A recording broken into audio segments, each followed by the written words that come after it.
On the morning of April 14th, a lifeboat drill was due to be undertaken. This lifeboat drill, however, was cancelled at the last minute. To this day, it is not known why the drill was cancelled by Captain Smith. Captain Smith went on to lead a Sunday service in the first-class dinning saloon. Down in the coal bunker, the fire which had been going since Belfast had finally been extinguished. Lead stoker Frederick William Barrett would later give testimony that the area of the bulkhead where the fire had been was glowing red and slightly warped in shape. All the while, the passengers on board were none the wiser of what was ensuing below their very feet. It was not an unusual scenario for a coal bunker fire to occur on a ship at sea in the time.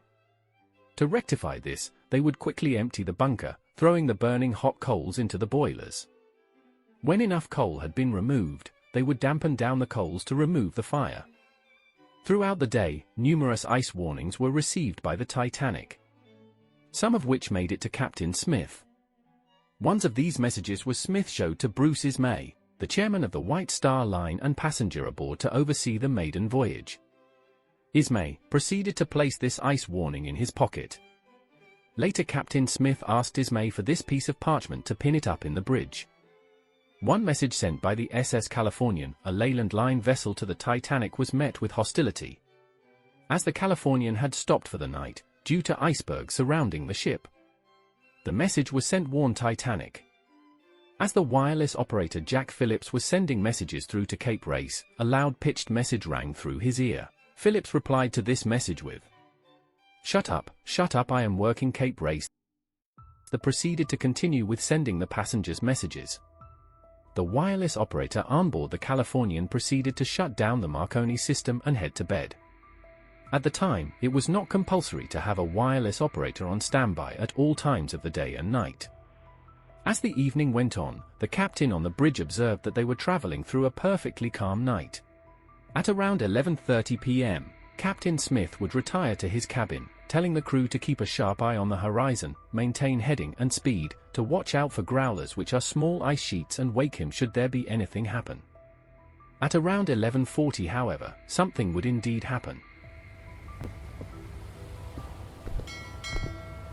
3 loud rings of the crow's nest's bell, with moments later a phone in the bridge would ring. Officer Moody would answer the phone to hear "Lookout Frederick Fleet" call through the phone, "Iceberg right ahead." As the phone went down, First Officer William Murdoch, looking out ahead, finally noticed something looming out of the darkness. Rushing to the wheelhouse, he ordered hard to starboard and immediately gave the order for full astern. With 30 seconds between spotting the towering iceberg to Titanic moving towards port at full speed, it was already too late to prevent what would happen next.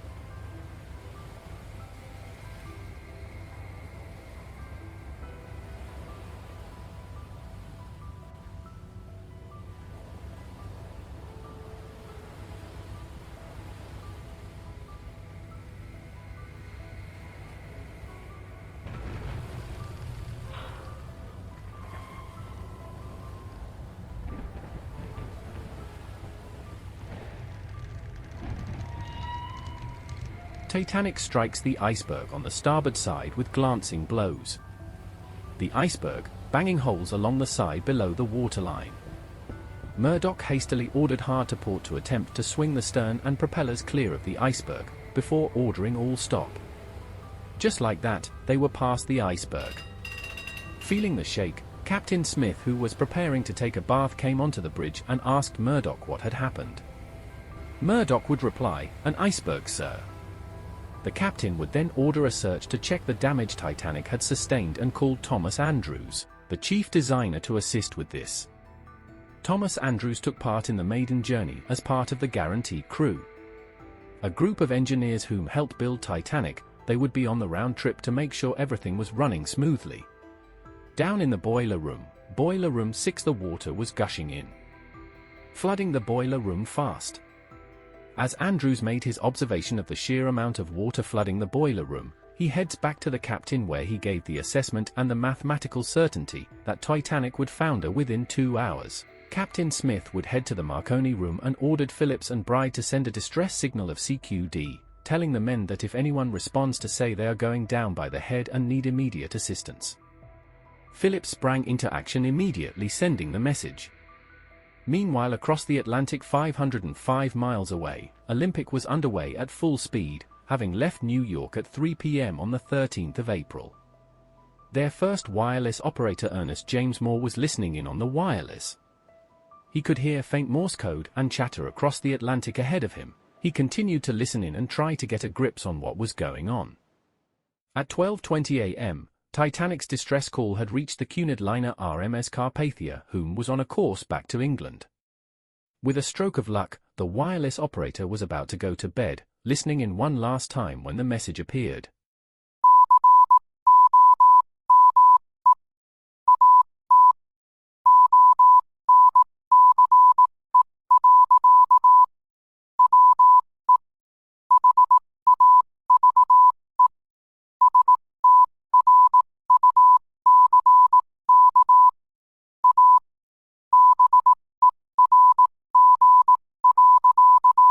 The operator immediately headed for the captain on the Carpathia, whom had retired to bed, and gave the message directly to Captain Arthur Henry Rostron. Rostron ordered his operator to contact Titanic and to tell them they were putting about, turning around, and heading for Titanic.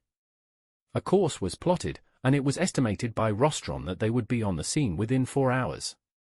The message was sent to the Titanic, and Harold Bride immediately took this message to Captain Smith. At this moment, the full gravity of the situation hit home.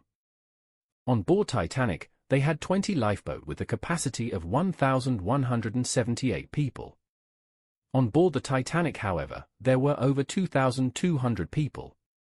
Nowhere near enough for every passenger on board the vessel. The boats were being prepared, and the band, whom played throughout the day in the first-class dining saloon, would go out on deck to start playing melodies to calm people down. At first, however, there was no panic from the passengers, many of which had retired to their cabins.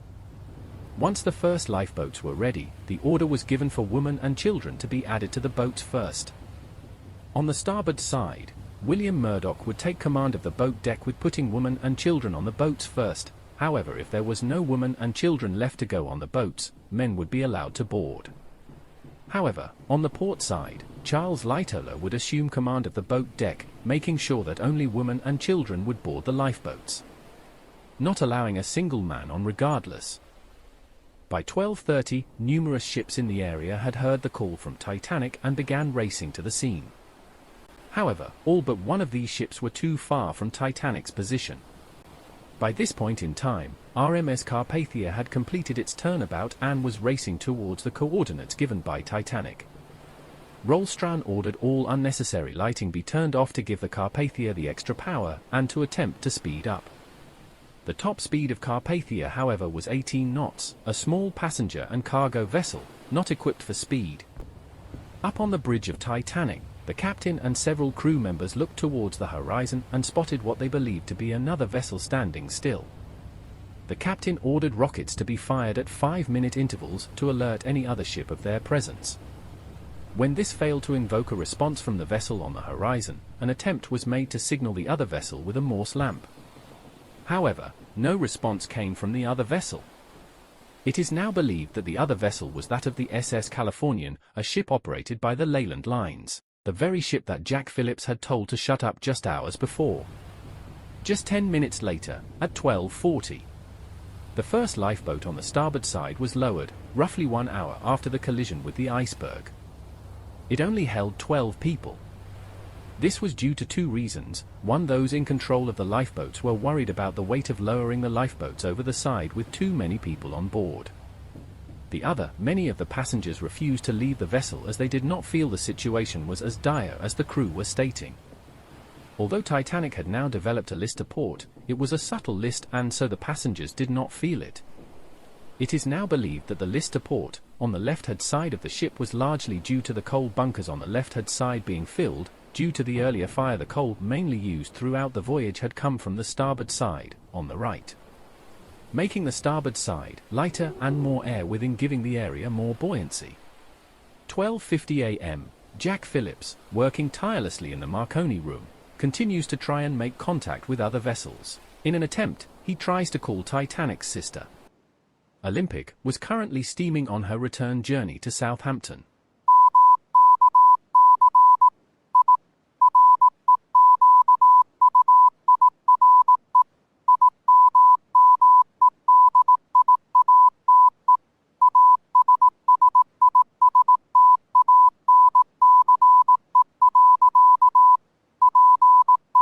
This message was received by RMS Celtic. Celtic then tried to relay the message. On board RMS Olympic, the wireless operators were listening into the chatter, however they were having trouble hearing this chatter clearly. Olympic's current position placed it 500 miles from Titanic, and Titanic's signal was starting to get weaker due to loss of power. 3 minutes later, Olympic tries to make contact. Titanic hears the call from Olympic. In response, Phillips sends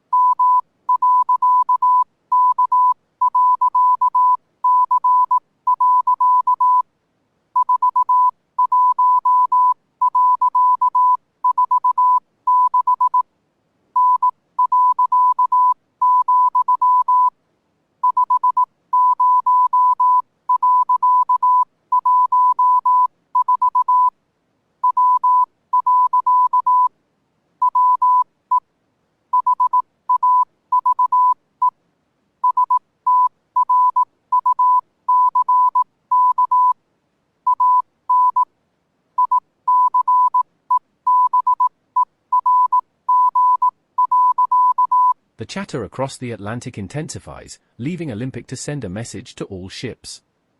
The message rang clear, ordering all ships to stop transmitting. Olympic, not sure of the situation due to the chatter and the weakening messages from Titanic, sends another message.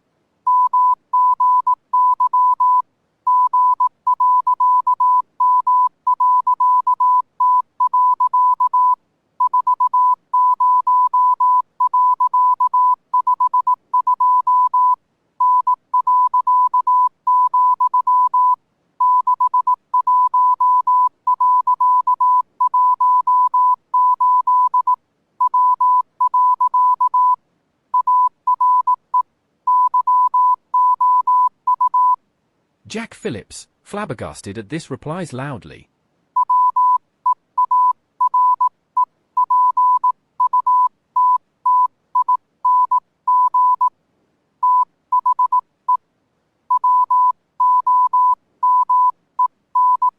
At this moment, in the Marconi room on board Olympic, the penny finally dropped, and the full gravity of the situation became clear.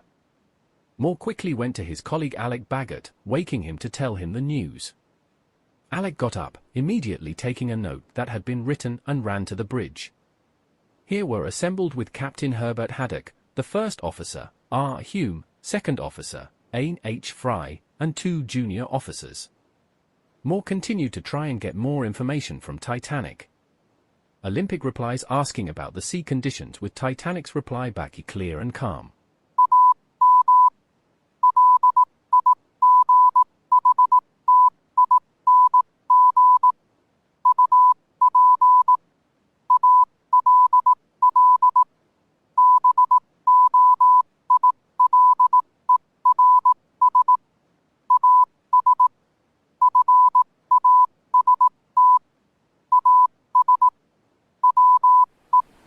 Up on deck, panic starts to set in with the passengers.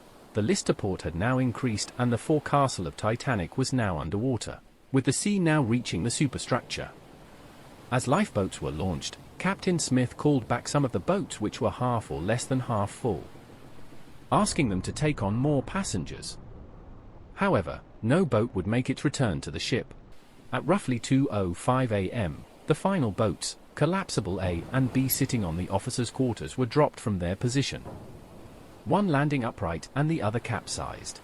Captain Smith would head to the Marconi room to release Phillips and Bride, saying to the men, "You have done your duty. Now it's every man for themselves." However, Phillips refused to leave, and continued to try and send more messages. Captain Smith was reportedly last seen heading into the wheelhouse. Meanwhile, up on deck the band would play their last and final song, "Nearer Thy God to Thee." None of the band members would survive the night.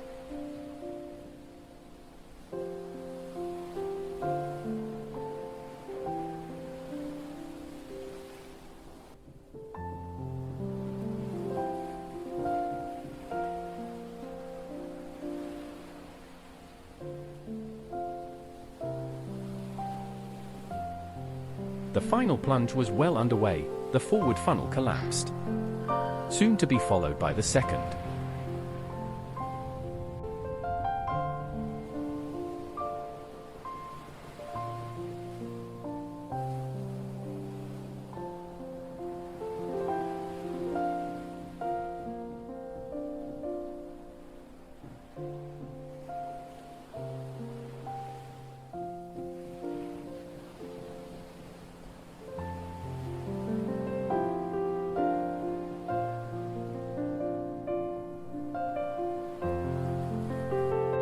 second funnel would erupt in a bellow of sparks and thick black smoke.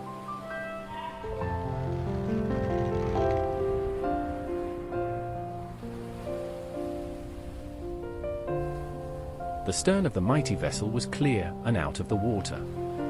As water now gushed ever faster into the ship. Suddenly, all lights on Titanic go out and the stern, reaching her peak stress point, splits apart with a loud roar, sending the stern careering back down.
Within a few short minutes, it was all over and the stern slipped below the waves. In one of the boats, some passengers would later testify to hearing a bang coming from below the surface, roughly 30 seconds after the stern slipped below the waves. At roughly 3:30 a.m., RMS Carpathia arrived on the scene. Having raced through the night, almost ramming headfirst into an iceberg herself en route to Titanic. Carpathia's crew spotted a flare in the distance. That flare was coming from the lifeboats. Carpathia pulled up alongside and began the task of bringing the survivors aboard. When the first boat was hoisted up and the first passenger had been brought onto Carpathia, a member of the crew would ask the passenger, "Where is she? Where is Titanic?" Only to have the chilling reply, "She's gone." Of the 2,208 passengers, only 705 would set foot on Carpathia. This includes Charles Lightoller, who had survived by clambering on an overturned lifeboat, and Bruce Ismay, the chairman of the White Star Line, who had survived by climbing in the last lifeboat to be lowered from Titanic. After a search was carried out and more ships arrived on site, it was suggested that Olympic would collect the survivors. However, this was halted by Ismay, suggesting that the mere sight of a near-identical ship would incite fear and panic. So Olympic was ordered to resume course for Southampton. Carpathia would set sail again to arrive in New York at the White Star Line's pier on the 18th of April.